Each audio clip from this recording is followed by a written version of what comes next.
3 से 4 लाख ये है फीस नर्सरी की प्राइवेट स्कूल्स में। और जैसे जैसे बच्चे हायर क्लासेस में जाते हैं यही आंकड़ा 10 से 15 लाख तक भी चला जाता है।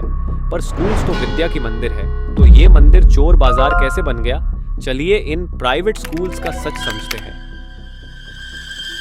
आज के डेट में स्कूल सबसे बड़े बिजनेस सेंटर्स बन चुके हैं, पर लीगली देखें तो इंडिया में स्कूल्स नॉन प्रॉफिट होती है। असल में इंडिया में स्कूल्स 2 टाइप के होते हैं, पब्लिक स्कूल्स और प्राइवेट स्कूल्स। पब्लिक स्कूल्स को चलाती है गवर्नमेंट और प्राइवेट स्कूल्स को चलाती है एनजीओ। प्राइवेट स्कूल्स प्रॉफिट या बिजनेस करने के लिए स्कूल नहीं चला सकती। इंडिया कुछ चुनिंदा देशों में से है जहां एजुकेशन एक फंडामेंटल राइट है और आप बिजनेस करने के लिए स्कूल नहीं चला सकते हैं। तो अगर आपको एक स्कूल शुरू करना है तो आपको कोई ट्रस्ट, सोसाइटी या सेक्शन 8 के थ्रू करना पड़ेगा, बेसिकली एक नॉन प्रॉफिट सिस्टम के थ्रू। इस रूल को इसीलिए लाया गया था ताकि कोई भी स्कूल से प्रॉफिट ना बना सके और स्कूल्स का कमाया हुआ पैसा स्कूल के अंदर ही रहे। बहुत सॉलिड रूल है ना, पर ये सिर्फ कागज पे ही अच्छी लगती है। इसका असली सच तो कुछ और ही है, क्योंकि स्कूल्स नॉन प्रॉफिट सिस्टम्स है तो इनको ऑपरेट करती है ट्रस्टीज। अब इन ट्रस्टीज में होते हैं पॉलिटिशियंस, बिजनेसमैन, माफियास और पावरफुल लोग जिन्हें अपना ब्लैक को व्हाइट करना रहता है।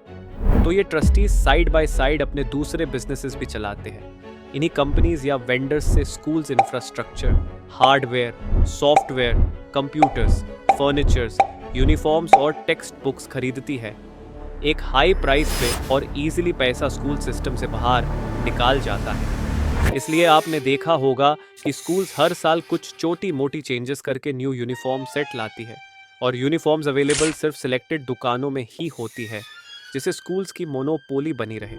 जैसे मुंबई में लीलावतीबाई पोडार हाई स्कूल और पोडार इंटरनेशनल स्कूल में यूनिफॉर्म और टेक्स्ट बुक्स को चेंज किया गया और पेरेंट्स को दूसरे दुकानों से खरीदने की फ्रीडम भी दी गई, पर वो यूनिफॉर्म और टेक्स्ट बुक किसी भी दुकान में अवेलेबल ही नहीं थी और स्कूल ने एक ऑनलाइन लिंक और दुकान का एड्रेस दिया जो पोडार ग्रुप की ही पार्ट थी।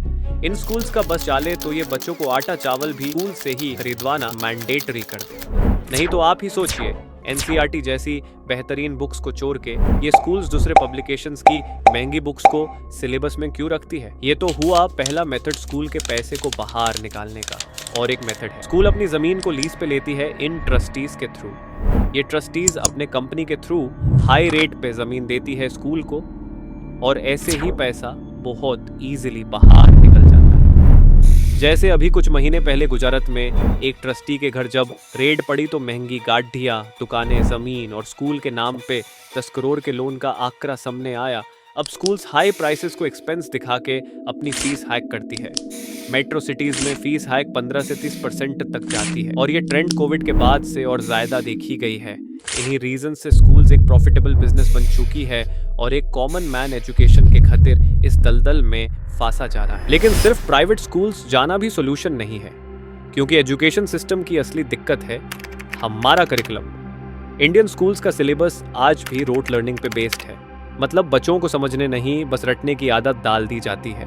Creativity, problem solving, critical thinking जैसे स्किल्स का तो नाम भी नहीं होता। स्कूल्स के एग्जाम सिर्फ याद करने वाले स्टूडेंट्स को रिवॉर्ड करते हैं और जो बचपन से हट के सोचने वाले बच्चे होते हैं उनको वीक स्टूडेंट का टैग मिल जाता है। आपने तारे जमीन पर देखी है ना, ईशान अवस्थी जैसे कितने ही बच्चों का टैलेंट सिर्फ इसलिए दाबा दिया जाता है क्योंकि वो ट्रेडिशनल पढ़ाई के फॉर्मेट में फिट नहीं होते।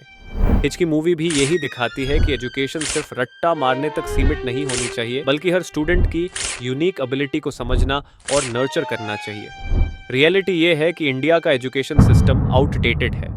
वर्ल्ड इकोनॉमिक फोरम के ग्लोबल ह्यूमन कैपिटल रिपोर्ट के हिसाब से इंडिया की education system quality ranking 130 position पे थी 130 कंट्रीज में। मतलब हमारा सिलेबस स्टूडेंट्स को इंडस्ट्री रेडी भी नहीं बना रहा। फिर भी लोग प्राइवेट स्कूल्स के पीछे भागते हैं क्योंकि गवर्नमेंट स्कूल्स की हालत और भी खराब होती जा रही है। गवर्नमेंट स्कूल्स में नहीं ढंग के टीचर्स है और नहीं इंफ्रास्ट्रक्चर। कई जगह बेसिक चीजें जैसे क्लीन टॉयलेट्स तक नहीं होते। सीएजी की एक रिपोर्ट में 1967 गवर्नमेंट स्कूल्स का ऑडिट किया गया, जिसमें 99 स्कूल्स में कोई टॉयलेट ही नहीं थी। ऐसे एनवायरनमेंट में कौन अपने बच्चे को भेजना चाहेगा? यही वजह है कि कॉमन मैन मजबूर हो जाता है प्राइवेट स्कूल्स का पैसा भरने के लिए, और तब भी उसके बच्चे को मिलेगा वही पुराना एजुकेशन क्वालिटी। आखिर कब ये चोर बाजार वापस विद्या का मंदिर बन पाएगा?